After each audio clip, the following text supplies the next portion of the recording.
Okay, very good. Okay, so welcome, Francine.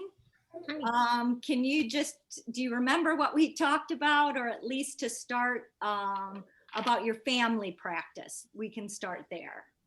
Well, I think we started talking about the fact that, there are different denominations of Judaism, and I was raised in a more conservative family, meaning we didn't follow the strict laws and practices and rituals, but we practiced some of them. And then, of course, there was the Reform movement who wanted to assimilate more. And so they stopped practicing a lot of the traditional behaviors, eating habits, keeping the Sabbath in the same way, because they were trying to assimilate to the cultures around them. In the early 17th, 18th centuries, they weren't allowed to participate in the cultures around them. So they were very, very isolated in terms of their practice and behavior. So I'm trying to remember specifically what we said about. Well, one of the questions I had was about the isolation, or I had said that there was I saw a similar in the Parsis of the Zoroastrian faith as I did with the Jewish practice, that they seem to be more isolated, like you were saying, and you had given a reason for that. Oh, yeah, I equated it to what's going on in the Black Lives Matter movement today, because I'm really taking that in and realizing that in the Black community, there is such an ingrained experience of this cultural oppression and cultural, I forget what the word is that they're using now, but in some ways that's true of the Jewish people, because they were meant to be other than, they were forced to be other. And so in that way, they became very insular. Their practice and their behaviors were very insular, and very much involved in their own care of their own people, rather than having a concept that we were responsible for the whole. But that doesn't mean that wasn't part of the tradition and the teaching. Very much in the teaching, there is an idea that we are all one, that we are literally all one people. In the teachings of Judaism, in the laws and historical teachings, and I certainly discovered that when I explored a little bit of the Kabbalah, that the idea is that we all came from one source, one God, one point, very much like in Theosophy. And the goal is that we're all going back to that same one point. And that Judaism and all the denominations of Judaism is not any different than all the denominations of every other religion. They're all facets of the one life, of the one knowledge, of the one wisdom. And that's true in the teachings, but it may not be true culturally in the way Jews have had to behave throughout history. If that Can you tell sense. the story about the oneness, about the vessel? Oh yeah, when I had the opportunity to study at the Kabbalah Center, it was described in such a way that God, the divine, whatever we wanted to call it, but they used the word God and they used he, wanted so much to share his light, the light of the divine, that he poured this light into a vessel. It was described as a glass vessel. This light was poured into this glass vessel, and it filled so much with light, and it was so overwhelmed with this light that it shattered. And that shattering of the glass is the sparks that make up all of existence. So that's the birth of the universe, the birth of all of us, the birth of everything.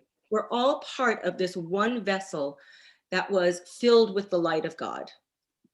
And now the goal, as in Theosophy, is that we're all supposed to work towards coming back together to that one whole contained unity. And so it is in the Jewish teachings, but I don't think it's as prevalent as perhaps in Theosophy. And can you tell us what brought you to the Kabbalah Center? Yeah, well, I had a very, very profound experience after my mom's death. And her illness and her death led me to hospice work. And I was very drawn to working with the dying. And my experience after her death was of receiving words from her, information from her after she had died. And having been raised Jewish, we never had a conversation about karma and reincarnation. The most we ever talked about the afterlife was her saying to me she was afraid of dying because she didn't know where she was going. Um, but we never had a conversation about what might be there. And then here is my Jewish mother after her death telling me about the afterlife and karma and reincarnation.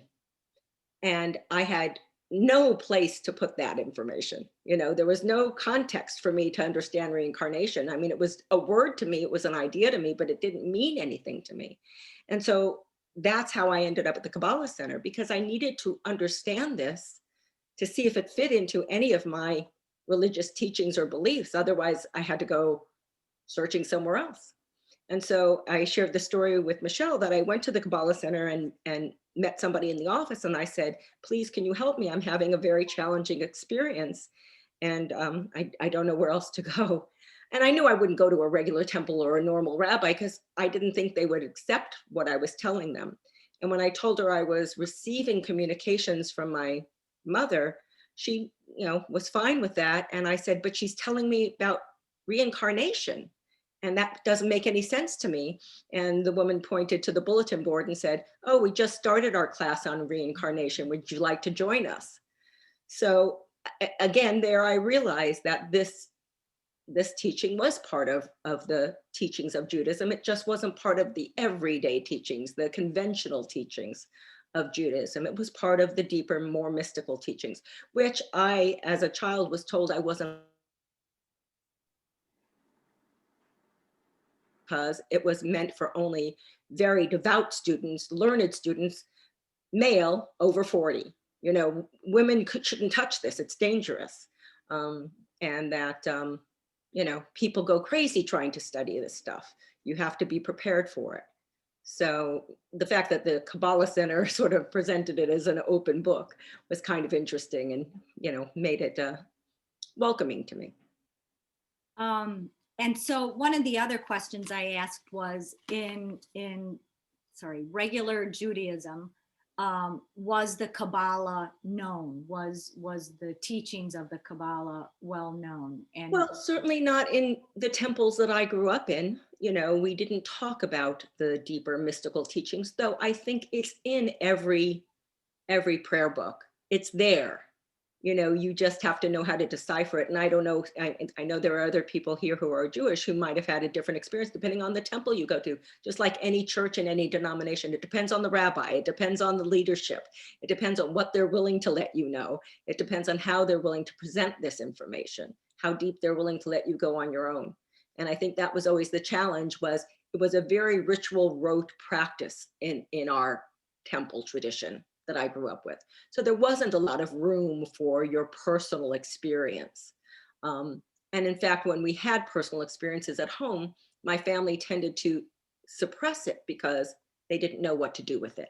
There was no explanation of it.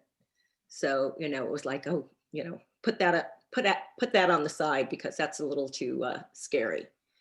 We had no language for it. We had no way to understand it.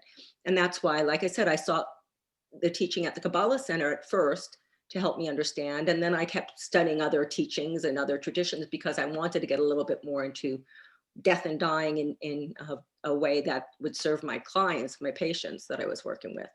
And that's eventually how I found Theosophy. So. All right. Thank you. Thank you. Thank you. Does anybody else have any questions? I wanted to give Adele, since she's here and we're so happy that she's here. Thank you. Do you have anything to add before we, about anything? Not really, except just to say maybe that I think the experience of the Jewish community is so different from any other religious group because it's become more of a cultural thing with many Jews, and they don't feel religious, but culturally they feel very tied to Jewish culture and Jewish life and Judaism and the rituals of Judaism. My experience is a little bit as different as it is from Francine's. it's still sort of interesting, and it represents um, what happened after the Holocaust with many Jewish families, and that's um, my father. My father was born in Poland, and I was also born in Poland, but the part of Poland that was Germany before the war. And my father always said to me that the Jews of Poland were all religious because they lived in ghettos, and that was their existence. So my father knew a great deal, and he shared it intermittently, but because my parents had survived the Holocaust, they wanted very much to protect my sister and me from persecution, and so we assimilated much more than learned really our Jewish identity. But it was there, and it was only in my 20s that I started to search myself, and somehow it wasn't quite what I was looking for, and I feel that I found that more in theosophy, even though it encompasses my Judaism and my great respect for Christianity and Buddhism and Hinduism. So it's there, as theosophy was exactly what I needed as an offspring of people who had a Jewish identity but were moving away from it. So I think that's important to know that about the generation that grew up after the war. Okay. That Judaism is there, but it's sort of bizarre in the way that Jews relate to it. And as Francine said, we have so many different temples and so many different groups that it sort of depends on if you're Orthodox, Hasidic, Reform, or well, did I leave anyone out, Francine? Well, the conservative, Right, conservative, reconstructionists, right. right? Yeah. All those groups, and really you sort of feel like you belong, and yet you feel like you don't belong when you participate in those groups. Anyway, I've already said a lot. Oh, thank you. Thank you. Does anybody have any questions for either Adele or Francine or in general before we start the video?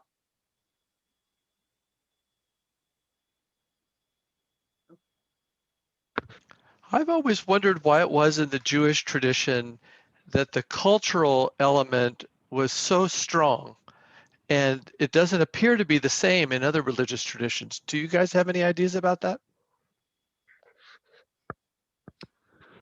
Francine, do you?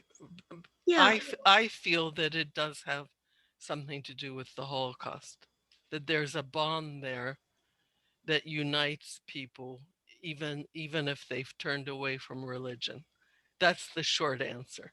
But Jerry, it would be nice one day to have a longer discussion Yeah. about that.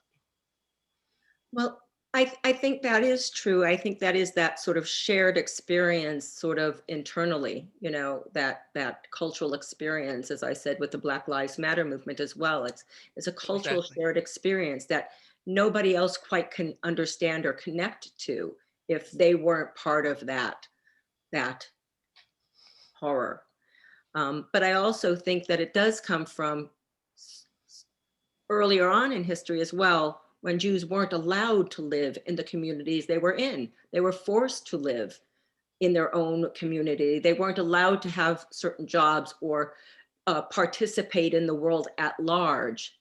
They were ostracized, and so they lived in their ghettos. They were forced in ghettos, and they became very insular in that way for a long time. And eventually, like I said, the reform movement happened. I think it was in the early 1800s in Germany, when they were starting to make changes and saying, we want to participate in the modern world and the world out there at large. And so they made changes in their practices so that they could fit in more and assimilate more. But that took a long period of time. But I still think there's that shared history of being, sort of isolated and sort of self-dependent.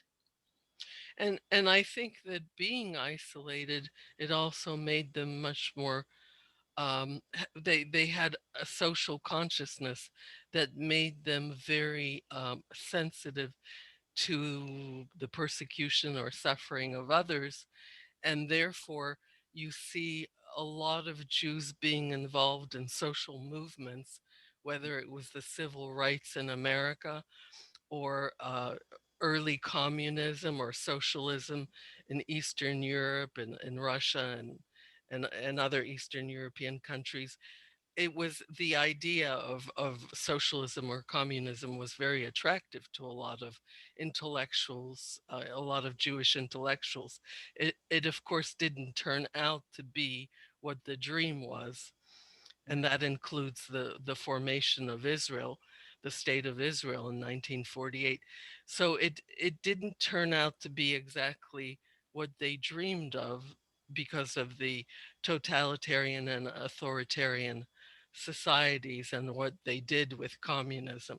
So there was a lot of disappointment, but the dreams were there of unity, definitely of unity, and it ran throughout the culture for the Jewish people.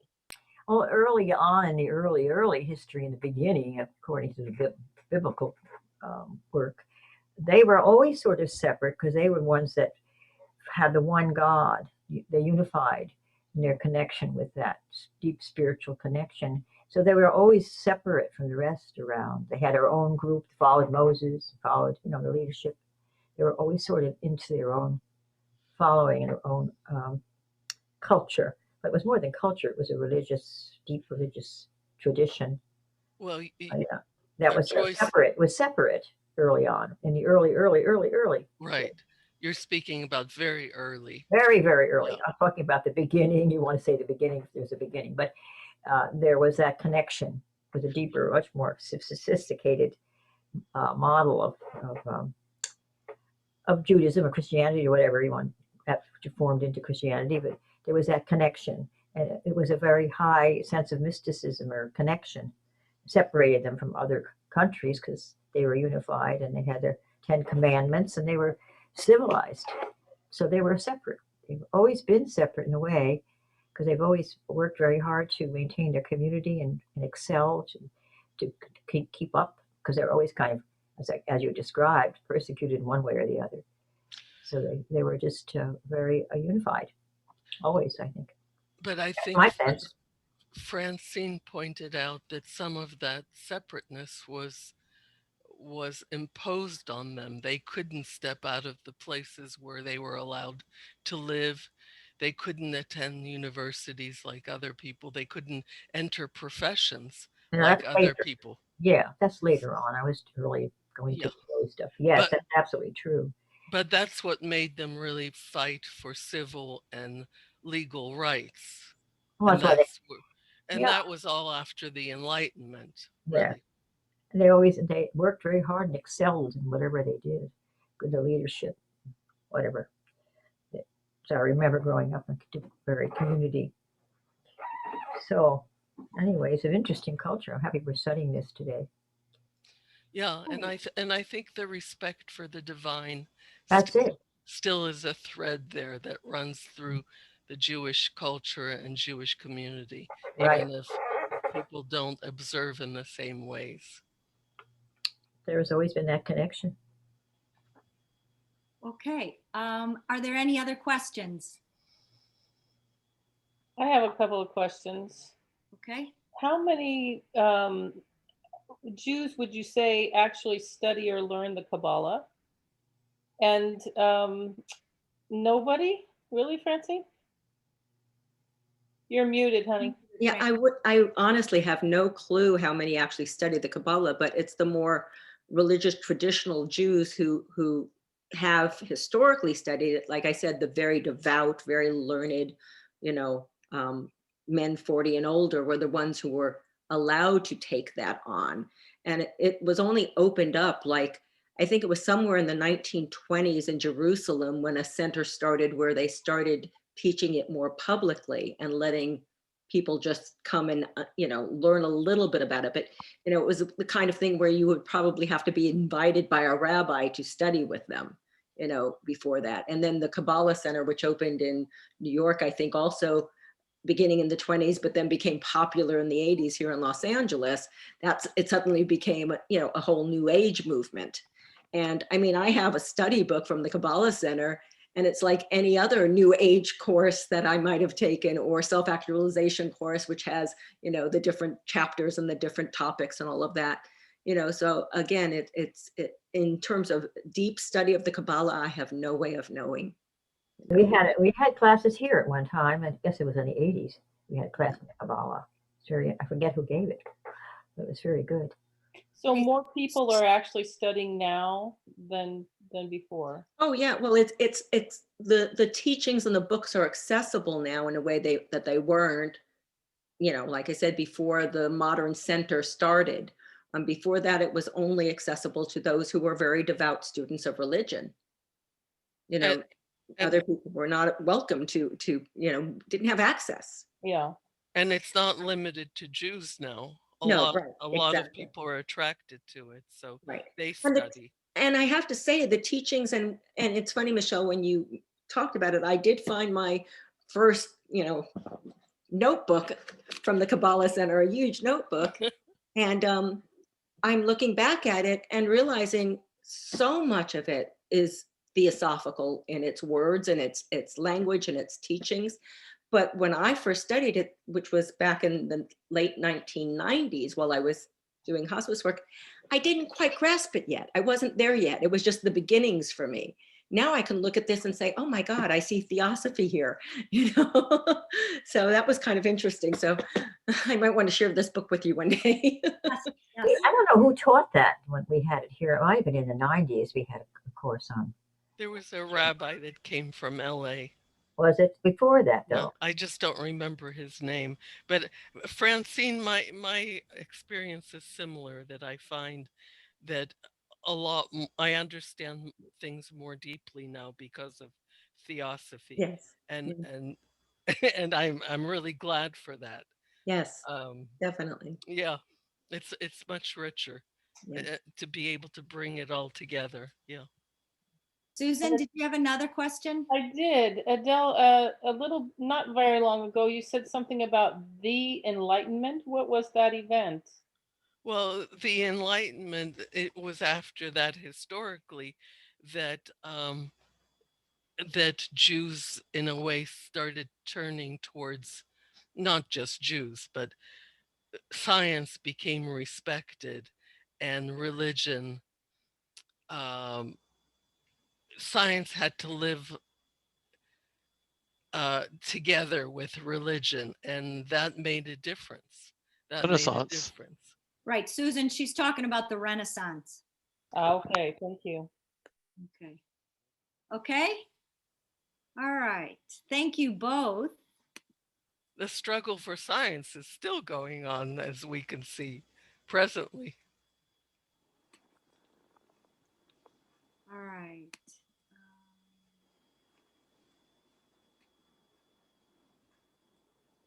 Good morning.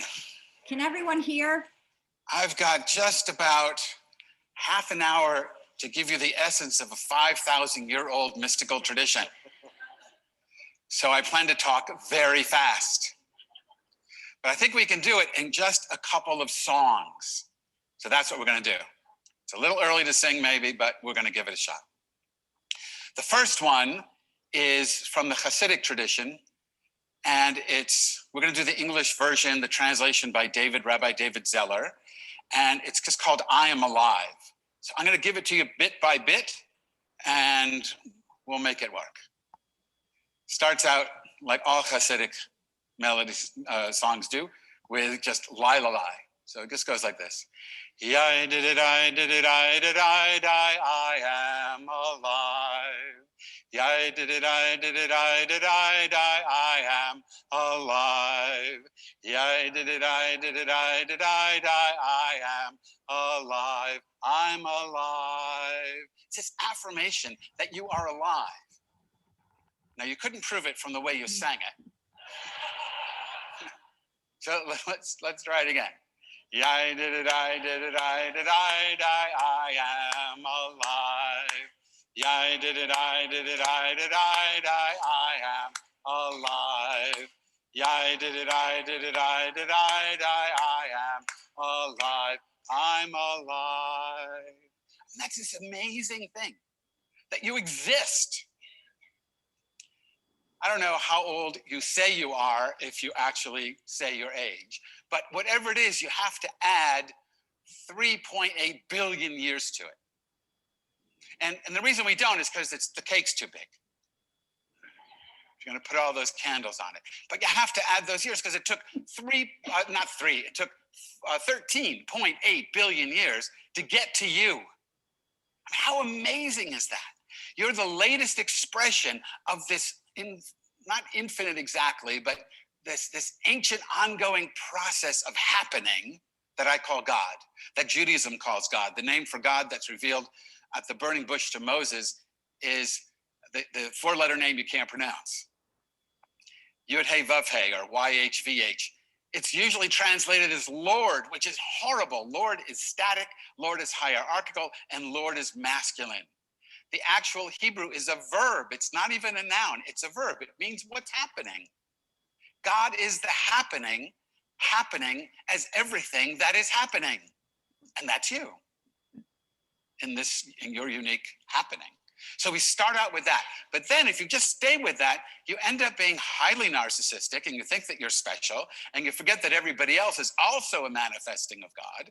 So the second part of the song asks a question, even though it comes out, because I can never get the inflection right, even though it's hard to know it's a question, I'm telling you it's a question. And who is this aliveness I am?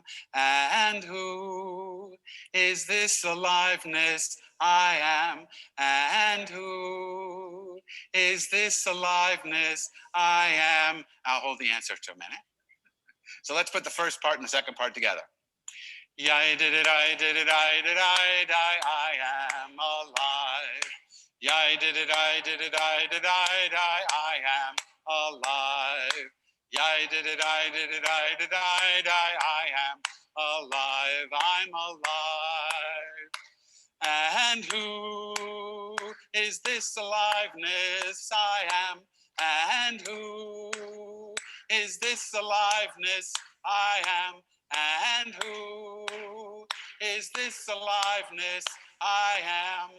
If not the holy blessed one, if not the holy blessed one. Your aliveness is God. Whatever the name of God you want, whether it's Allah, Adonai, Brahman, Dharmakaya, Tao, God the Father, God the Mother. I mean, nature, pick your favorite name and know that it's wrong. Because God has got to be beyond naming, because names are for nouns and God's a verb. But whatever it is, whatever way you get into that reality is who you really are. And knowing that is key to everything. When you know that we're all connected, and not just humans, right? Humans and all other living beings, and not just living beings. The chair you're sitting on is no less the divine happening than you are, and deserves no less respect and care than any other manifesting of God. So let's sing it again, but if you can, maybe we'll stand up, because we'll do the next one. It will be more contemplative. So we're going to, if you can't stand up, don't worry about it. All right? Or if you're an Orthodox Jew and you want to stand up and sit down and stand up and sit down, do that. I don't care. Good exercise. Yeah, I did it, I did it, I did I am alive. Yeah, I did it, I did it, I did I am alive. Yeah, I did it, I did it, I did I am alive. I'm alive. And who is this aliveness I am? And who is this aliveness I am? And who is this aliveness I am, if not the holy blessed one? Okay, you can sit down. What's the baby's name? Piper? Okay, so Piper just didn't walk in. he was carried in. But I'll tell you a quick story. I don't know, I can't see who's here, but I don't know if Cynthia Bourgeau is here. Of course not. Why would she get up that early? But okay. So Cynthia and I have been friends for a very long time, and I taught her this song, and she taught this song to her granddaughter when she was just probably a little older than Piper. And she used to sing it all the time. But she put her own twist on it. Her name was Zoe. And she used to go, yeah, I did it, I did, I did, I die, I am alive. Yeah, I did it, I did, I did, I die, I am alive. Yeah, I did it, I did, I did, I die. I'm Zoe. Right? Because Piper is unique. You are, I am, all beings are absolutely unique expressions of this one thing. But we forget. So every morning, want to bring up the slide? Every morning, observant Jews try to remind themselves that this is true. So we have this prayer. We'll use the transliteration on the lower left. Elohai nishema shenatata bi tehorahi. It means, my God, the soul, the breath, spirit, however you want to understand that, you have given me is pure. Your truest nature is pure. Pure, not simply in sinless. And I have lots of Catholic friends who are always obsessing about original sin. And I say, I can fix it for you. Become a Jew. We never heard of it. But your true essence is the divine, and nothing can despoil that. The egoic you can do all kinds of harm. But if you can tap regularly into the divine dimension that is your truest nature, then you can correct any mistakes that you've made, and you can move the world deeper and deeper into compassion and wisdom. But you have to remember, so we chant this every morning. This is how it goes.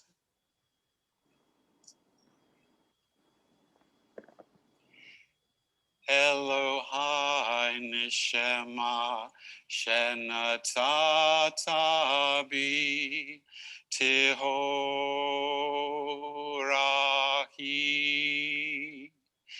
Elohai nishema shenatata bi tehorahi. So if you need to watch the words, watch the words. Once you get it, though, you can close your eyes and just try to sense, get that felt sense that you are this divine awakening as you at this very moment, this divine happening as you at this very moment. Elohai nishema shenatata bi tehorahi.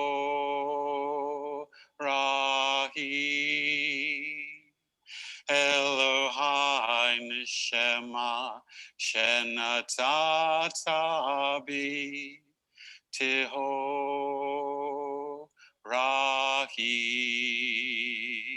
Elohai nishema shenatata bi tehorahi.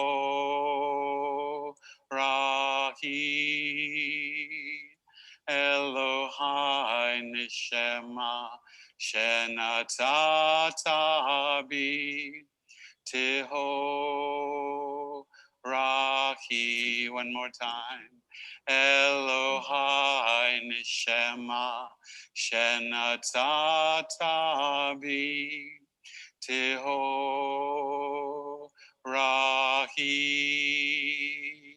Elohai nishema shenatata bi tehorahi.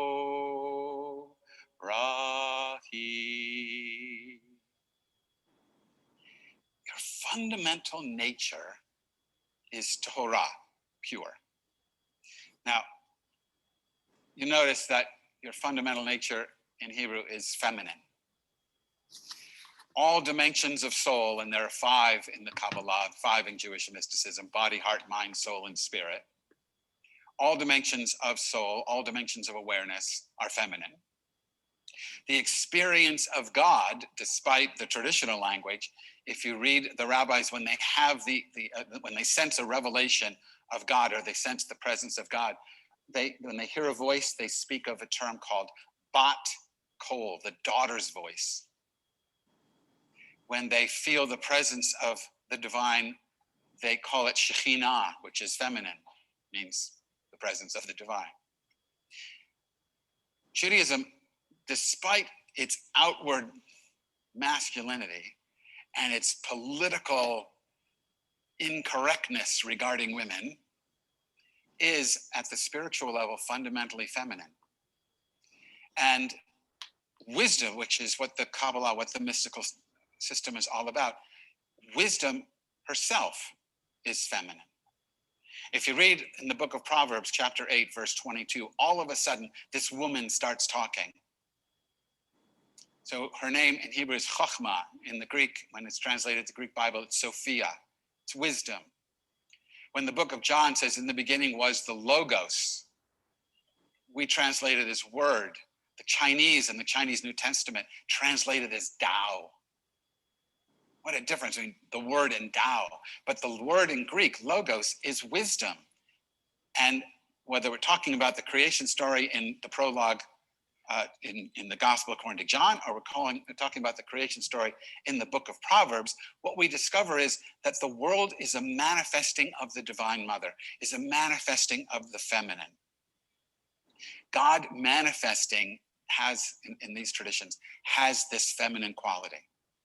And one of the things that means, without romanticizing or fetishizing feminine versus masculine, one of the things this means is the realization of the interconnectedness of everything. There's only this singular reality manifesting in all these forms. You know, in the Vedanta Hindu tradition that I practice, that I signed up to practice and always forget to practice, but in the Vedanta tradition, you know, they use that wonderful analogy of the ocean and the wave. You know, think of the infinite divine as an infinite ocean, and it manifests in infinite waves. You're a wave of God. The mistake we make is when we think we're all of God, as opposed to just realizing, no, God is all of us. The wave is never the entirety of the ocean, but the ocean fills the entire wave. And compassion comes when you recognize the oceanic as yourself and everyone else. That's why it says in Leviticus, love your neighbor as yourself. I taught Bible for 10 years in the university, and my students would always misquote it. They would say, love your neighbor as you love yourself. That's Oprah, not Torah, right? The wisdom tradition says, love your neighbor as yourself, because your neighbor is yourself. You are the neighbor, you are the stranger, you are the other. They are also you, and the whole thing is God. And that's why you can love neighbor and stranger. And as Jesus says, you know, pray for your enemies. It's interesting that you can still have enemies. I'm not sure how that works, but I'll take his word for it. But you love them. It seems to me if I love my enemies, they're not my enemies, but okay. And how can you do this? Because you realize that even your enemy is you. It's part of, you know, she or he are part of your own self. Rabbi Nachman of Braslav, the great grandson of the founder of Hasidic Judaism, the Baal Shem Tov, taught in the 1800s. He said, when we read love your neighbor as yourself, we're misunderstanding it because we're misreading it. The Hebrew says, ve'ahavta l're'echa kamocha. Ve'ahavta, and you shall love. L're'echa, re'echa is re is neighbor, echa is your. So, and you shall love your neighbor kamocha, as yourself. He says, you don't pronounce it re'echa. In the Hebrew Bible itself, not the printed ones you find in a synagogue, but the Hebrew Torah scroll itself, there are no vowels. And Jews are invited by the tradition to put in whatever vowels you want to see what wisdom you can find. And Reb Nachman changed re'echa to ra'echa. Ra is the word for evil. He says, don't just love your neighbor, love your evil. Love your shadow side, love your dark side. Because if you don't, you project it onto your neighbor, which makes them very difficult to love.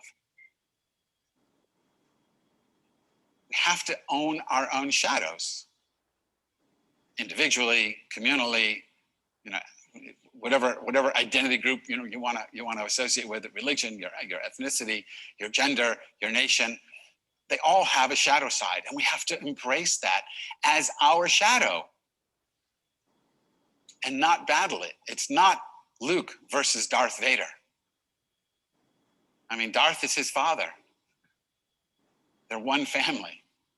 It's recognizing the yin and the yang are part of the Tai Chi unity. When we go deep into this, we discover the next part of it, which is it's pure.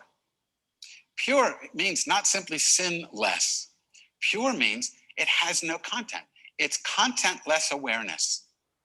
It's what Banki in the Zen tradition calls the unborn, what other roshis call the no mind. It's an awareness that in and of itself clings to no content. It's operating in us right now. Let's just try this. Become aware of yourself sitting in the chair. Nothing mystical, nothing magical here. Just become aware of your butt and the seat. Notice how the seat holds your bottom up. Notice how the back of the seat is either supporting you or killing you. Just become aware of yourself sitting in the chair. And then ask yourself, who's aware of myself sitting in the chair? Is the awareness of you sitting in the chair the you who is sitting in the chair? Or is it something else? In the Jewish mystical tradition, it's something else. It includes the you sitting in the chair, but it's bigger. It's what is called in Judaism the Ehyeh, the I behind everything. The first, when Moses meets God at the burning bush, Moses says, so what's your name? And in a minute, God will say the Yud-Hey Vav-Hey, the Tetragrammaton, the name that cannot be pronounced, not to be mistaken for Voldemort. But the name that in Hebrew is the verb to be, so the happening. But before God says that, God lets slip the truest name, Ehyeh. I am. That's it. I am the I. Each of us has a piece of that I that we claim as our own. That's the ego. But behind that is this greater I. The I that knows, that is aware of you sitting in the chair is not boundaried. That's another meaning of the word Torah. It's pure, not simply sinless, not simply contentless, but infinite, no boundaries, which means there's only one of them. The ultimate Ehyeh that is manifesting as you is not different than the ultimate Ehyeh manifesting as anyone else in this room. And you know that when you look into someone's eyes and see them as their divine self. When I'm in India, and in India, we greet each other with namaste. And the classic translation is, I bow to the divine within you. But I always, and I don't teach lay people, I only teach swamis, but when I'm teaching in India, I always urge my swamis not to say that in English. Don't say, I bow to the God within you. Say, I bow to the God who is you. Don't make that dualistic distinction, because it's pure, it's transparent, it's sinless, but it's unbounded. So it's also the flesh. So in Judaism, it manifests in these 5 dimensions: body, heart, mind, soul, and spirit. Your physical body is divine. Your emotional life, no matter how troubled your body is, it's divine. No matter how troubled your emotions are, they're divine. No matter how conflicted your thinking is, the mind level, it's divine. The next 2, they're called Chaya and Yechida. Chaya, and that's not, Brooklyn for, it's Chaya consciousness. That's not what I mean. Chaya, from the word Chai, life. It's the awareness that everything is interconnected. It's what the Buddhists call Satyat. Now I can't even pronounce it myself. Yeah, somebody said it. Say it again. Pratityat Samutpada. There we go. I only say it to impress you, and look, I couldn't even do it. So, the dependent co-origination, that everything is arising together. That's what Chaya consciousness knows. But then there's the final, or the higher one, the more inclusive one, better than higher. It's not really a hierarchy. It's more like Russian nesting dolls. And the one that holds the whole thing together is Yechida, non-duality. That's the ultimate I that is everything. And they're all operating in us at the same time. And we have to remind ourselves. So we chant, Elohai nishema shenatzatza bi teho rahi. Elohai nishema shenatzatza bi teho rahi. Elohai nishema shenatzatza bi teho rahi. Elohai nishema shenatzatza bi teho rahi. If you can do that in the morning, that's great. Here's another way to use it.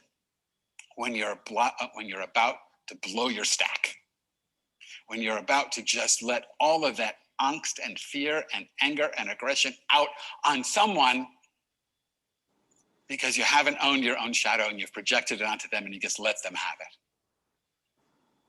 And that's what marriage is for. Not supposed to be, but that's how mine works. But anyway, now actually marriage in the book of Genesis, it tells you the relationship between partners in a marriage or any kind of relationship really, but in a deep, authentic relationship, the relationship between partners is called ezer kenegdo. Most Bibles speak of the woman in the Genesis story with Adam, who Adam later names Eve, as his helpmate, his gal Friday, except they were created, I think, on Thursday. But anyway, that's not what ezer kenegdo means. Ezer means helper, kenegdo means against you. The relationship is supposed to be one of helping the other by being their loyal opposition, seeing the divine that they have lost and helping them find it again, mostly by telling them how stupid they are. No, wait, that's my marriage. But you get, it's not necessarily one that's frictionless. If you have many spiritual teachers are just abusive. I'm not talking about them, but many spiritual teachers are just not these little saintly people who say, oh, whatever it is, that's your mother. It's fine. I love you. That's a Jewish mother. Whatever. It's great. It's that and your father, your Jewish father goes, no, that's no good. I can't afford therapy, so I just do this here.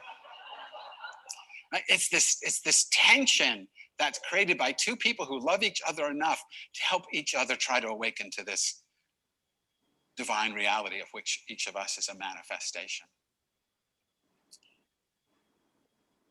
That's the way we're supposed to operate with everybody. That's what it is really, to love your neighbor as yourself, not simply to accept them, but to help them reclaim their divinity if they've forgotten it, as they help you do the same. In the Kabbalah, there's another chant that goes to the same teaching. The words, I don't have an overhead because I'm going to sing it to you and you're going to sing it back to me. The words are very simple. Echad b'echad. If you can't get the ch, that's okay.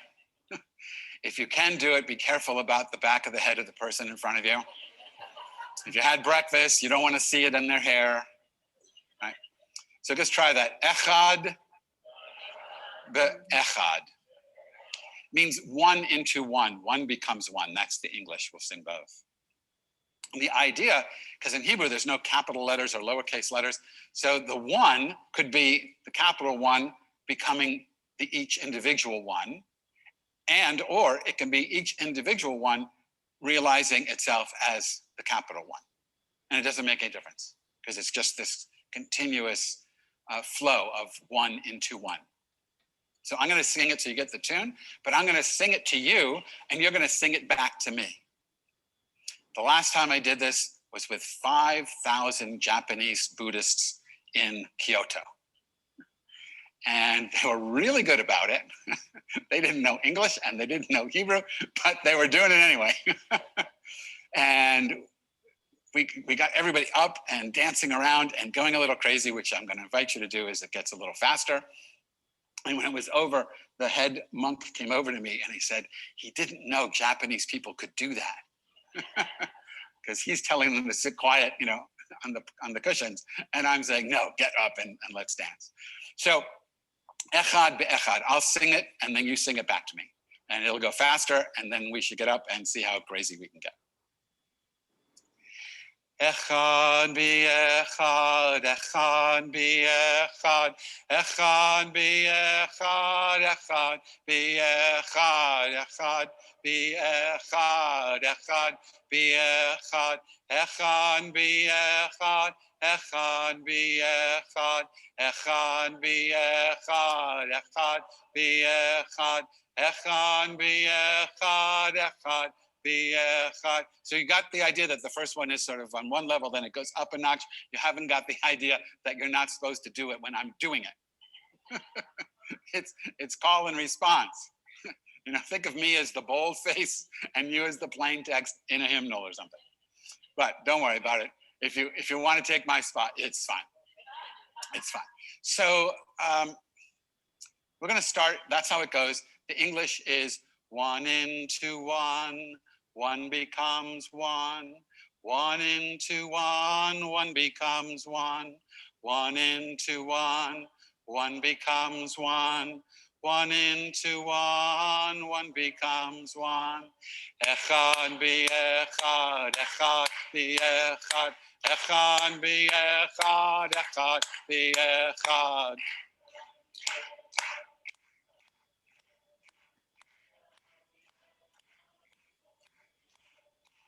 Echad be'echad, echad be'echad, echad be'echad, echad be'echad.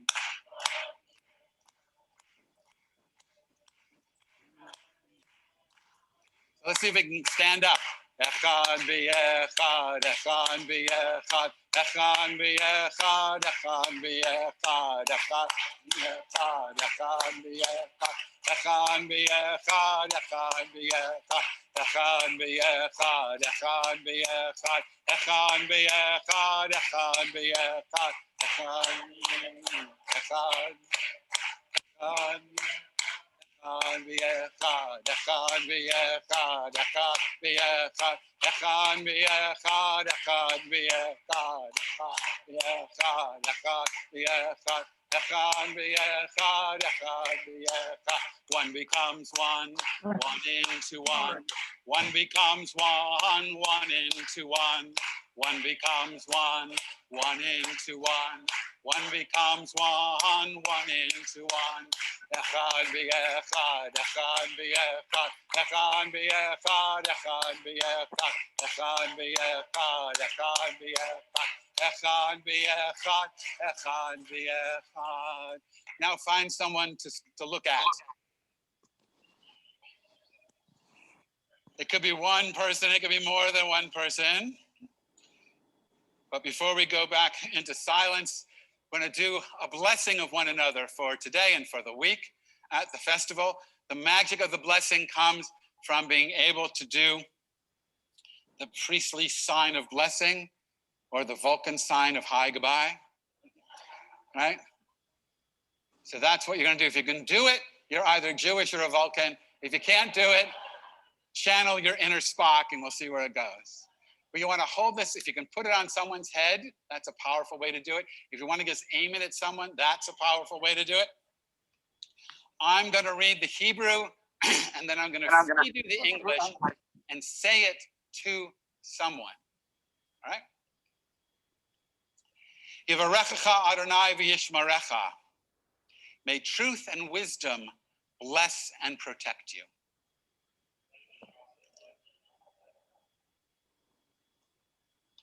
Yeah, if you can do the Hebrew, that's great. If you just stick with English, don't, that's perfect. Ya'ar Adonai panav elecha v'chunecha. May you know the divine face as your face and be a beacon of grace. Welcome thing going there. Yisa Adonai panav elecha v'yasem lecha shalom. May you know the divine face as every face and bring peace to all you meet. So now we're going to take a seat and we'll sit in silence for a little bit.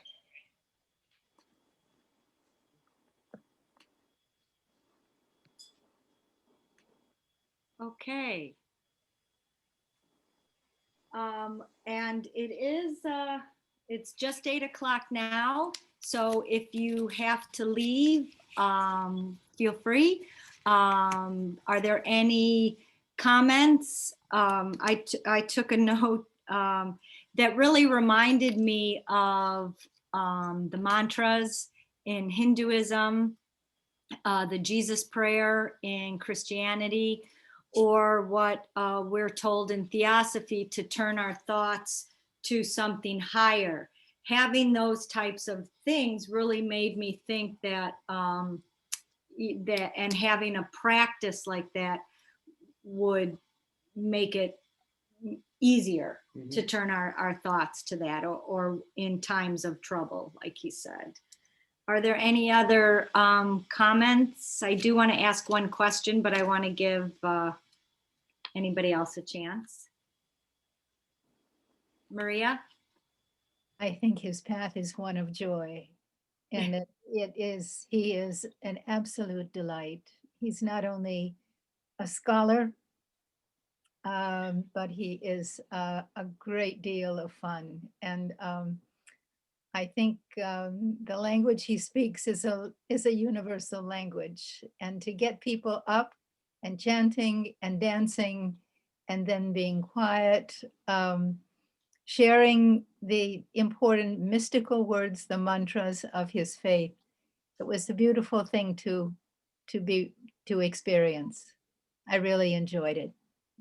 And he became a TS member, and he was very impressed with our motto. He said that very few spiritual organizations would say that, you know, the teachings, that truth is higher than the teachings. And actually, last year when he was supposed to come to Crotona for a class, he was going to give a talk for our lodge on the motto. And then the pandemic hit, and so we had to cancel. But yeah, so that, yeah, he was impressed if he took the time to study that. Any other comments? It's wonderful how well versed he is in all other world religions. I really appreciate that. And his joy really does come through. I like what Maria said, because it's really, there's nothing solemn about it. It's divine, but it's not solemn. I was struck by how he emphasized that the idea of God was a verb and not a noun.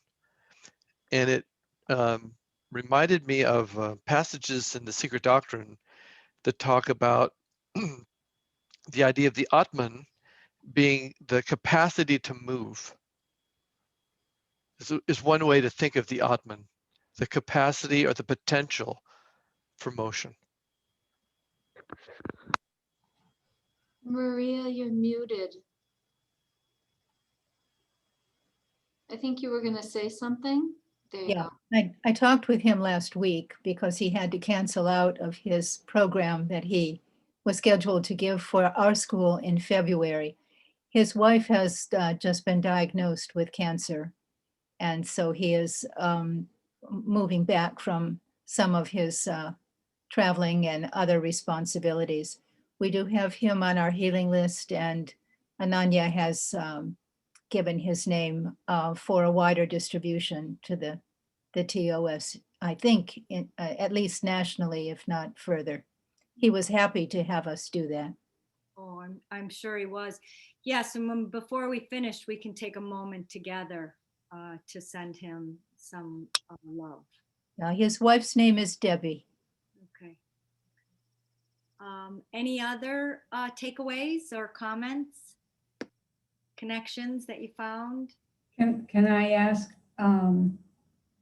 just a general question? I don't know, Adele, or, you know, I just in general, is the singing, the chanting, I don't know what we would call it, chanting, singing, is that a very important part? What is, you know, there's a lot of meaning he put on teaching people to do the chants, the songs, whatever. Is that real a very important part of how you communicate the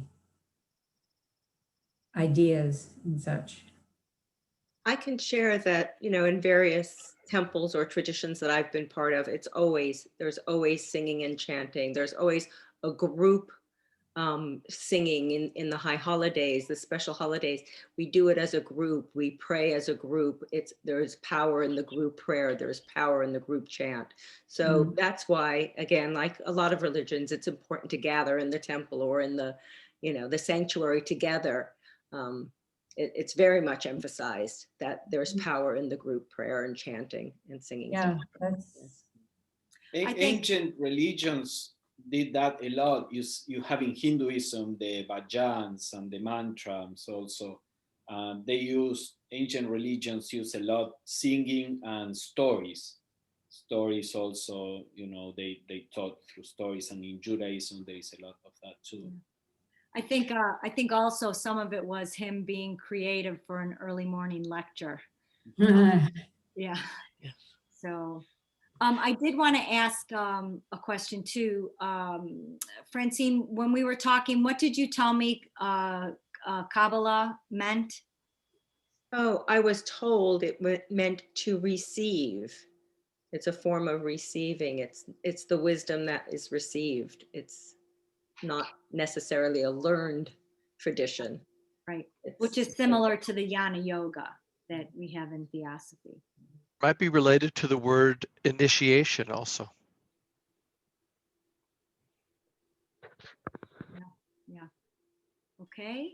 I do want to say Rabbi Rami gave a talk at summer school a couple years ago, and it is on the TSA website, and it was about the divine feminine in, I think, the Jewish religion. I don't know if it was very specific or if he just talked about the divine feminine in all religions. But Well, he talked about Sophia.